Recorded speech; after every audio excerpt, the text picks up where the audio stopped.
Han kravde at jeg skriva jeg skal aldri säga mannen min om hva han skal gjøre, ha et papur.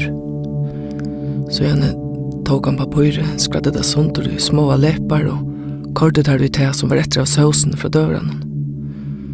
Så jeg nødde han med at äta sausen. Og jeg åt han. Du utsett for i herskapet, så har du en mulighet.